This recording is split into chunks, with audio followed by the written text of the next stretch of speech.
반갑습니다. 타임 레버리지. 시간을 들여 막대한 시기로 치환한다. 소중한 하루가 맑았습니다. 오늘도 건강한 하루, 좋은 하루 되시길 바라겠고요. 정직, 성실, 겸손, 조심 다지면서 묵묵하게 성장해 나가 보시죠. 첫 번째 기사 봤을 때 아크인베스트의 수장, 돈나무 언니라고 잘 알려져 있죠. 캐시우드가 나오면서 비트코인 같은 경우 좋은 해지 수단이다 이런 식의 얘기를 하고 있죠. 자산을 지켜줄 수 있다라고 하면서 현재 진행 중인 이란 전쟁 쇼크로 재소환을 하고 있습니다. 그녀는 비트코인 자체를 디지털 금이라고 하는 내러티브로 지속적으로 씌우고 있죠.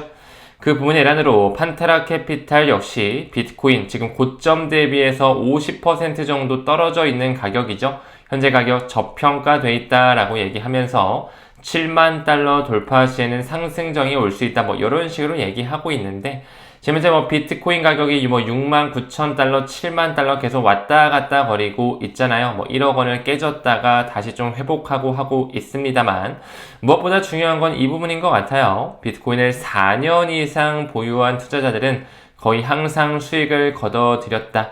사실 비트코인뿐만 아니라 XRP 같은 경우도 내가 4년 정도 이상 지금 가지고 계신 분들은 지금 현재 많이 떨어졌음에도 불구하고 수익 구간에 있으실 겁니다.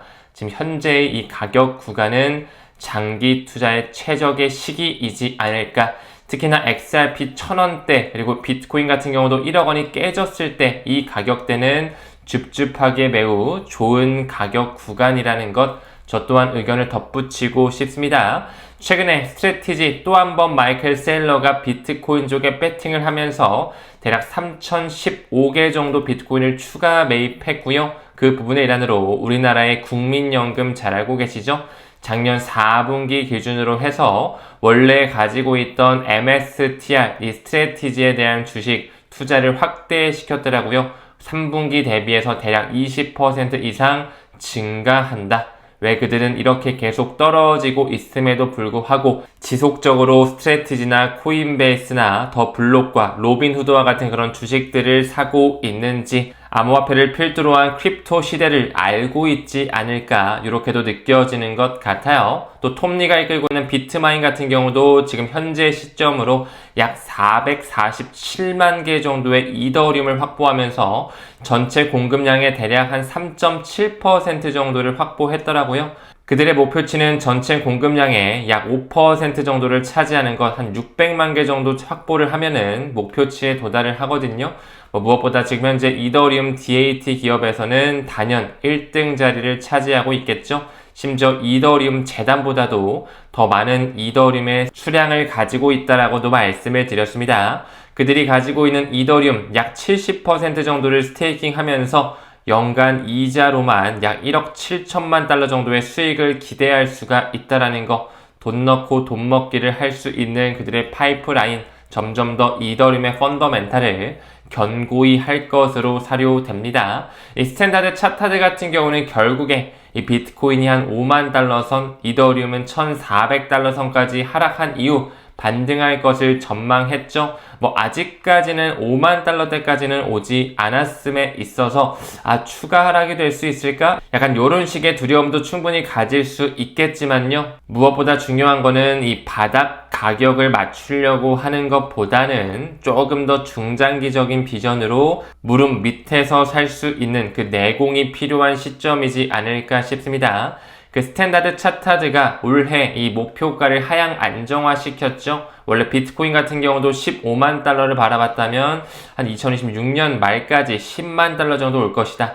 이더리움 같은 경우도 한 7,500달러 선으로 보수적으로 봤었다면 4,000달러를 보고 있고요. 솔라나 같은 경우는 한 135달러 정도로 기대를 하고 있고 XRP 같은 경우는 한 2.8달러 정도를 기대하고 있습니다. 사실상 어떻게 보면 굉장히 보수적으로 지금 예측치를 던져놨다라고 볼 수가 있겠죠. 이런 지표 역시 참고로만 봐주시면 되겠습니다. 지금 많은 개인들, 중소형 기관들은 떠나갔지만 지난주만 하더라도 디지털 투자 상품 ETF에는 10억 달러 순유입이 활발하게 이루어지고 있고요. 무엇보다 우리가 잘 알고 있는 연기금, 국부펀드, 대학기금 등등의 거대 자본, 큰 손들은 구조적 수요를 뒷받침하면서 큰 손바꿈이 일어나고 있다라고 말씀을 드렸습니다. 또한 그에 더해서 CME 그룹 잘 알고 계시죠? 세계 최대의 파생 상품 거래소의 주인장이라고 볼 수 있는데 알트코인 선물 시장이 확대되고 있다라고 하면서 명목가치 4천만 달러가 돌파했다라고 하네요. 작년 한 해만 기준으로 미루어 보더라도 암호화폐 쪽 일평균 미결제 약정이 250억 달러, 굉장히 큰 수치를 보여주고 있고요. 최근에 스텔라룸앤 체인링크 이런 친구들을 포함시키면서 시가총액 75% 이상을 커버하고 있습니다. 계약 건수도 6천 건을 상회하고 있다. 매우 고무적으로 볼 수가 있겠죠. 방금 언급드린 것처럼 올해 2월부터 비트, 이더, 리플뿐만 아니라 에이다와 체인링크, 스텔라 루멘까지 2월 9일부터 선물 거래가 출시되면서 굉장히 많은 거래량이 동반되고 있다는 거죠. 현재 CME 그룹에서 거래되고 있는 선물 상품들 한번 정리하고 가겠습니다. 우리가 잘 알고 있는 그런 코인들이에요. 비트, 이더, 솔라나, XRP 원래 이 네 가지는 있었고요.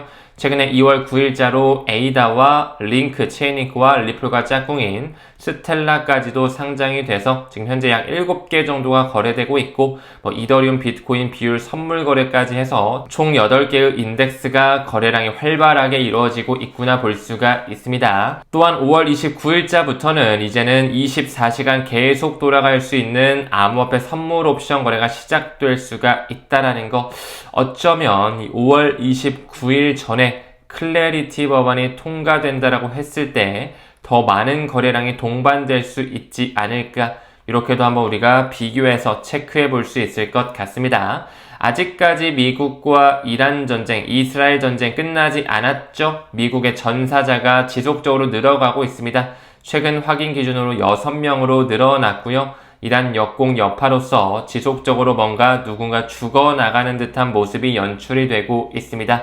무엇보다 미국은 계속 작전을 수행하면서 여러 전문가들은 제2의 오일 쇼크가 나올 수 있다라고 하는 이런 경고 메시지까지 주고 있습니다. 그렇기 때문에 이럴 때일수록 레버리지 비율을 최소화시키고 현물로서 천천히 모아갈 수 있는 바이 더 딥, 달러 코스 에버리징 전략이 유효하지 않을까 생각을 하고요.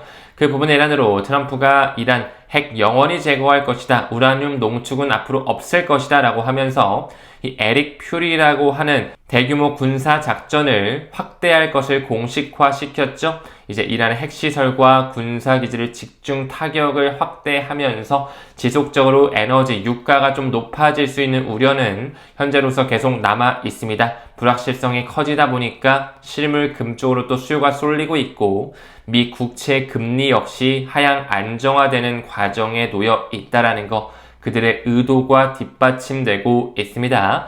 다음 기사 봤을 때 리플 소식인데요. RLUSD 6,900만 개 정도가 신규 주조가 됐다. 발행이 되면서 유동성 확대가 되고 있고요. 무엇보다 중요한 건 이더리움 메인넷이 아니라 XRP 레저에서 신규 발행이 됐다라는 거 매우 긍정적으로 평가할 수가 있습니다. 지금 현재 약 3억 4천만 개 정도가 리플 원장 위에 RLUSD가 올라가져 있고요. 또한 온체인 지표를 확인했을 때 지금까지 소각된 XRP의 개수 약 1,430만 개가 조금 안 됩니다. 전체 공급량 퍼센티지로 나타나면 0.014% 정도가 되겠죠. 매우 미미한 수량에 아직까지는 그치고 있다라는 거 객관적으로 확인할 수가 있고, 또 최근에 추가적으로 주조가 됐다 보니까 이 투명성 보고서를 미뤄봤을 때 리저브 펀드가 16억 달러를 상회하고 있고요. 지금 현재 한 15억 7천만 달러 정도가 주조가 됐구나 확인할 수가 있습니다. 이미 리플의 RLUSD 같은 경우는 매달 CPA 규정을 한 이 딜로이트 감사를 꾸준히 받고 있다라고 말씀을 드렸죠. 이 딜로이트와 퍼즐을 맞출 수 있는 것, 미국 규제에 맞춰서 출시했죠. 이 USAT 중비금 보고서도 딜로이트가 참여를 해가지고 회계 감사를 하고 있구나. 이제 완전히 안전한 그런 테더사의 달러 기반 스테이블 코인이 USDT 말고 USAT로서 미국에서 활동할 수 있는 스테이블 코인이 나오고 있는 것이죠. 지금 현재 RLUSD 같은 경우는 굉장히 많은 거래소와 페이먼트 회사에서 거래가 되고 있고 온램프가 진행되고 있다는 거, 뭐 아치악스를 필두로 해서 B2C2, 비트겟, 비트맥스, 빗소, 비트스탬프, 블리시, 코인메나, 제미나이 거래소, 인디펜던트 리저브, 키락, 크라켄, 엘맥스, 문페이, 레볼루트, 업홀드, 제로 해시까지 우리가 잘 알고 있는 그런 글로벌 거래소에 많이 상장이 됐고요.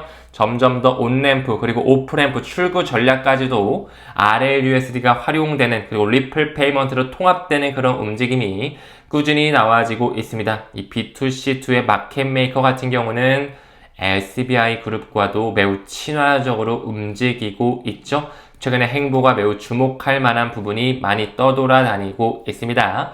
현재 RLUSD 시가총액 순위 봤을 때 45위 정도 되고요. 유통 공급량 역시 15억 달러 크게 상회하고 있다 확인할 수가 있죠. 전체적으로 스테이블 코인 리그 탭을 미루어 보더라도 이제 탑10 안에 RLUSD가 그대로 존속되어 있는 모습을 확인할 수가 있습니다. 성장세가 매우 빠르다는 걸 볼 수가 있고요. 테더 같은 경우는 지속적으로 지금 마켓쉐어가 떨어지고 있죠. 60% 깨져서 58%, 그리고 USDC라든지 USAT 이런 친구들 규제 친화적인 감사를 잘 받은 그런 달러 스테이블 코인들이 쭉쭉 급부상할 것이라고 생각을 하고요. 가장 높은 신뢰 등급은 RLUSD가 차지할 수밖에 없다라는 거 우리는 잘 알고 있습니다. 이 RLUSD가 리플 페이먼트에 통합이 되면서 더 많은 카드 결제 회사, 자금이체 기업, 국경 간 결제 솔루션 회사에 점점 더 입혀지고 있는데요. 그 부분의 일환으로 이 아메리칸 익스프레스 역시나 마찬가지로 XRP를 활용해서 굉장히 빠르게 국제 결제, 송금이 이루어지고 있다는 걸 확인할 수가 있고요. 이 페드 어치뿐만 아니라 뭐 알리페이나 페이팔과 같은 이런 전통 금융권, 빅테크 회사에서도 리플렛 솔루션을 활용해서 국제 송금에 대한 효율성을 높이고 있다는 거, 이 비자 카드도 마찬가지로 볼란테 테크놀로지와 함께 리플 솔루션을 활용하면서 더 빠르고 효율적인 국경 간 결제 솔루션을 만들고 있다는 것 공식 문서를 통해서도 확인할 수가 있습니다. 결국에 우리가 잘 알고 있는 뭐 네이버페이나 구글페이, 애플페이 이런 페이먼트 솔루션에도 결국에 XRP가 활용될 수 있는 시대가 향후 5년 내에 펼쳐질 수 있지 않을까라는 생각, 충분한 에비던스로 우리가 추론할 수 있다라고 보고 있고요. 오늘 저녁 8시에 우리 투자사관학교 에이플 회원님들 라이브 있으니까 일정 참고해 주시길 바라겠습니다. 요즘 시장이 워낙 어렵기 때문에 이 투자사관학교 1주년을 맞이해서 연회원권 이벤트를 진행하고 있거든요. 코인 시장이 워낙 어렵다 보니까 조금 더 합리적인 가격으로 많은 분들과 함께 할 수 있도록 가격적인 부분 굉장히 크게 할인하고 있습니다. 월 4만원 정도의 교육비를 통해서 우리가 암호화폐에 대해 조금 더 깊숙하게 공부하고 특히나 XRP에 대한 펀더멘탈적인 부분, 이에 더해 이자 만드는 것, 이 복리 파이프라인 설계하는 것까지 확실히 내 것으로 만들어 가셨으면 좋겠습니다. 여러분들께서 꼭 한 번씩 염두에 보셔서 고정 댓글 통해 신청하실 분들은 투자사관학교 에이플 회원님들 단톡방까지 입장을 꼭 하시길 바라겠습니다. 그럼 이 영상은 여기서 마무리 짓고요. 오늘도 끝까지 시청해 주심에 대단히 고맙습니다. 우리는 모든 면에서 점점 더 좋아지고 있습니다. 감사합니다. 성투합시다.